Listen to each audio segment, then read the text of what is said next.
Halo, jumpa lagi dengan saya Esti. Hari ini kita akan belajar bagaimana cara membuat soal untuk penilaian harian dengan menggunakan Automagical Form.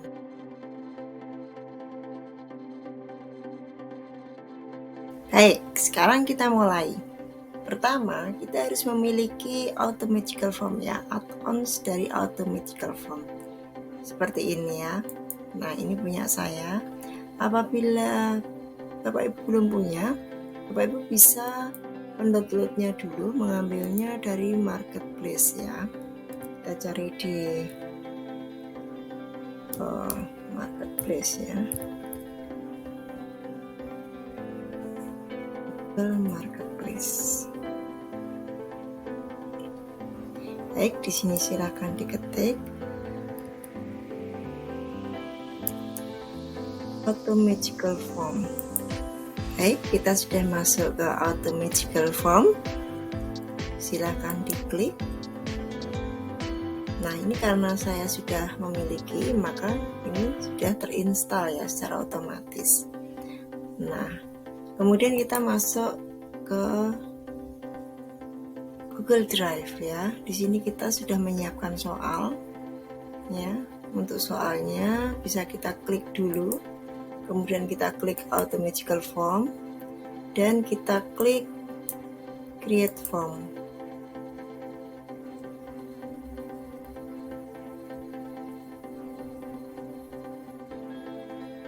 Kita tunggu sebentar. Nah, apabila sudah, tinggal kita klik Open. Nah, secara otomatis soal akan masuk ke dalam Google Form ya. Baru kemudian kita sesuaikan ya untuk judul dan seterusnya.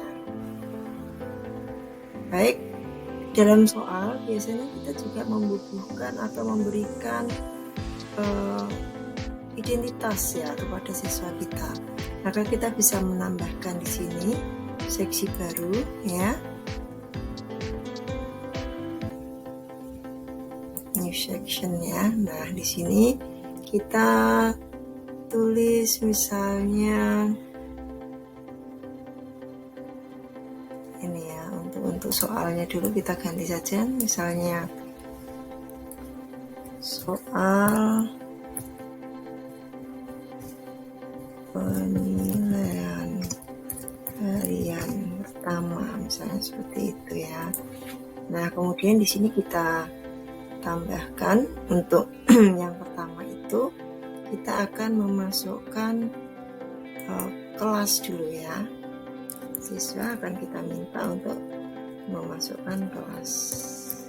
Nah, ini kita tulis misalnya 8A, 8B,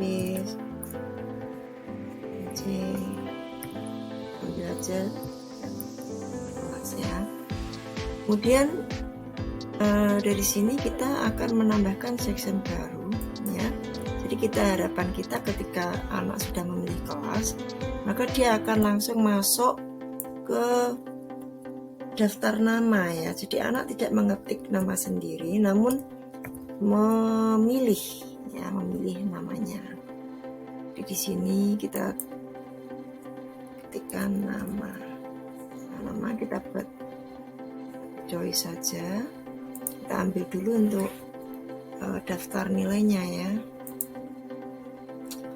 Anggap saja seperti ini, misalnya kita mengambil nama-nama anak dari daftar nilai ya. Ini untuk 8A ya. Baik, ini 8A, kita drag ke bawah seperti ini, kita kopikan, kemudian kita taruh di sini ya sebagai multiple choice atau pilihan. Jadi anak memilih namanya. Kemudian kita bikin section baru untuk 8B ya. 8B sama kita juga menambahkan nama di sini. Anak bisa memilih namanya. Kita ambil namanya dari 8B ya, misalnya bentar. Oke. 8B ini ya, saya perkecil saja 8B di sini ya. Kita copy, kemudian kita masukkan ke daftar ya, daftar untuk pilihan nama juga. Baik, 8B, kemudian kita bikin section baru untuk 8C. Jadi kita ulang untuk semua kelas yang akan kita beri ulangan ya, soalnya satu sama untuk 4 kelas ya, jadi anak juga mudah mengerjakannya ya, sesuai dengan kelas dan nama sendiri. Juga nanti hubungannya dengan ini ya, penilaian kita dalam memasukkan nilai itu akan lebih mudah apabila kita sudah mengorganisir gitu ya soal-soal yang kita berikan ke siswa. Baik, saya lanjutkan dulu untuk mengentri nama. Nanti, nah seperti ini. Jadi kita pun tidak perlu mengetik nama satu-satu ya dari daftar nilai yang kita ambil dari Dapodik gitu. Tujuannya ini adalah terkadang siswa itu salah ya, atau tidak lengkap dalam menulis namanya, dan itu akan membingungkan kita nanti dalam memasukkan ke daftar nilai. Jadi ini akan memudahkan kita gitu ya. Kemudian yang seksi ini kita tulis misalnya soal. Nah, kemudian ini adalah misalnya pilihlah jawaban yang paling tepat, misalnya seperti itu ya.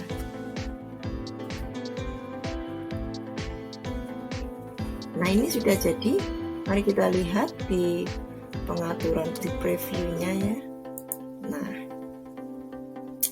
di previewnya kita lihat ini sudah ada pertama kali anak disajikan pilihan kelas ya.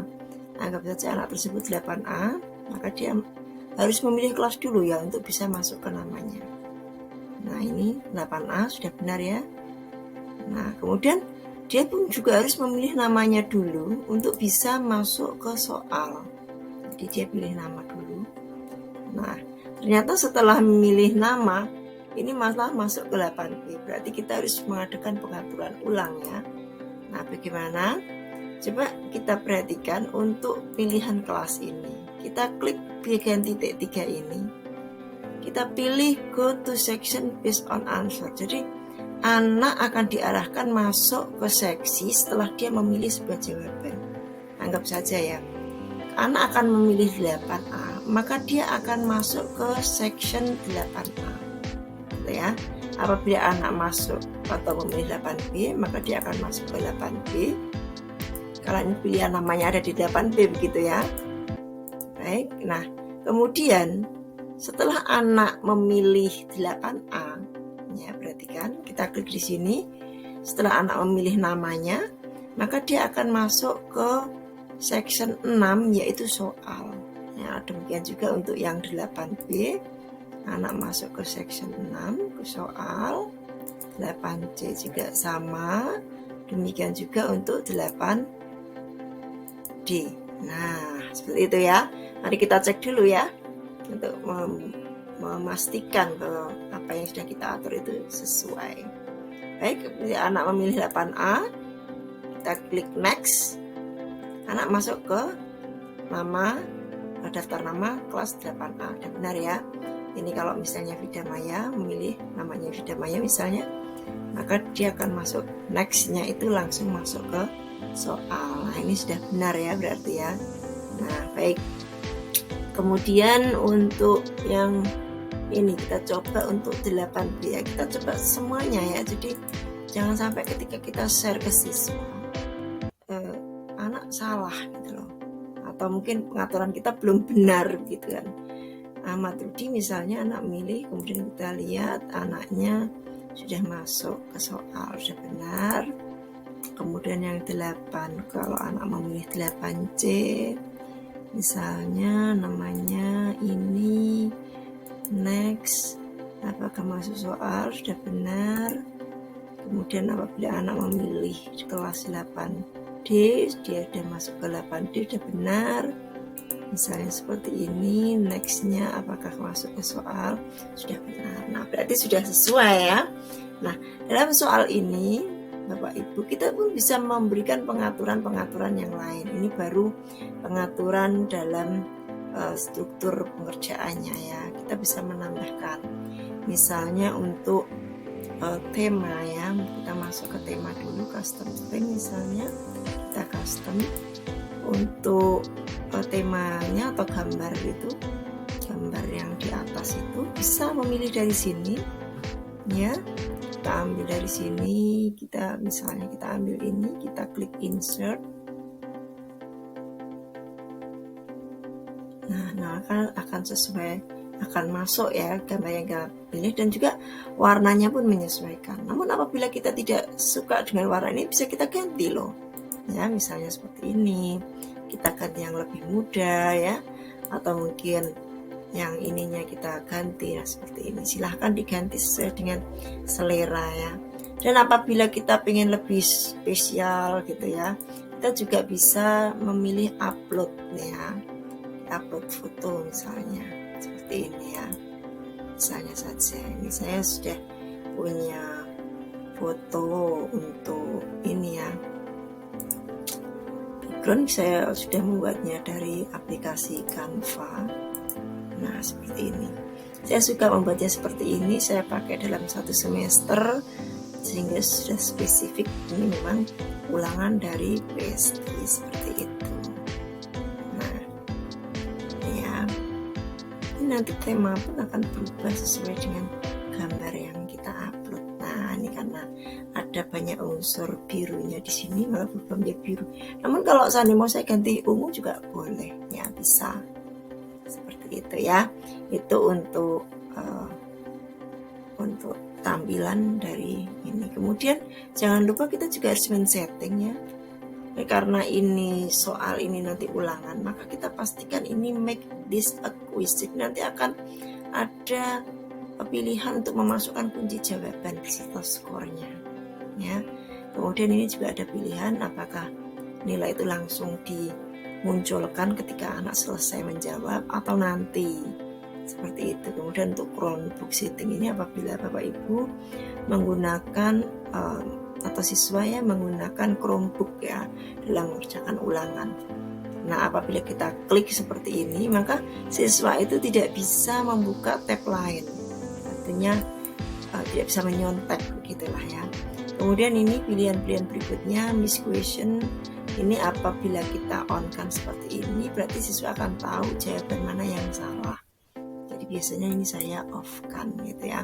Kemudian berikutnya ini correct answer. Ini apabila kita on kan, maka siswa akan tahu jawaban yang benar yang mana, seperti itu. Ini pun biasanya saya off kan. Kemudian berikutnya adalah point value atau nilai yang didapat anak. Ini biasanya saya on kan, sehingga siswa bisa ini ya, bisa mengetahui nilainya berapa, apakah kurang dari KKM atau seperti apa.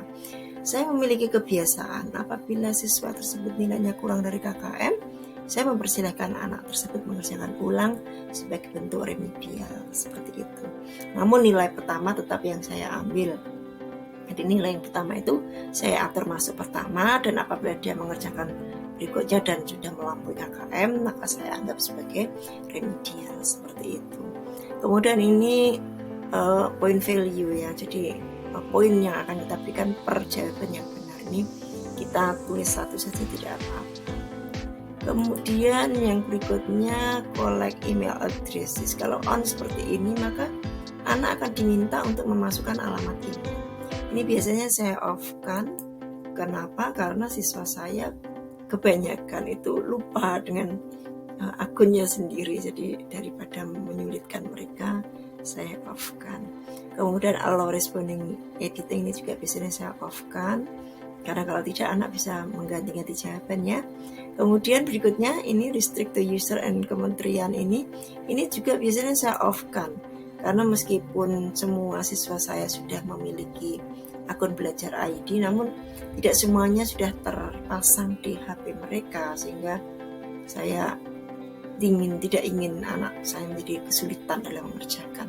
Kemudian berikutnya untuk limit one respon ini, kalau kita on kan berarti hanya bisa bisa mengerjakan 1 kali. Ini biasanya saya off kan juga. Kemudian ini berikutnya adalah progress bar shuffle question order. Ini kalau kita on kan maka jawaban itu akan mengacak secara otomatis ya. Kemudian setelah ini confirmation message ini, apabila setelah anak menjawab maka kita bisa menulis ini ya, secara otomatis akan tertulis your responses has been recorded. Namun bisa kita ubah, misalnya saya ubah Bapak Ibu, misalnya saya ganti misalnya terima kasih telah mengerjakan ulangan. Apabila nilai kurang dari KKM silakan mengulang. Biasanya saya tulis seperti itu. Kemudian ini kita save ya. Kemudian show link to submit auto respond ini biasanya saya on kan ya, supaya anak bisa mengerjakan ulang lagi. Jadi sudah mendapatkan linknya gitu. View result summary ini biasanya saya off kan. Kemudian ini juga saya off kan. Jadi anak bisa, kalau seperti ini kita on kan, anak itu tidak bisa jawaban yang sudah dimasukkan itu kalau belum terkirim itu nanti tidak muncul lagi. Jadi kalau kita off kan, misalnya ini ya, siswa tersebut jaringannya kurang bagus, maka ketika dia sudah mengerjakan kata-kata 5 soal dan masih ada 5 soal lagi, kalau jaringannya buruk, dia keluar, dia masuk lagi, jawaban yang pertama itu tidak hilang. Seperti itu ya, masih bisa dia akses.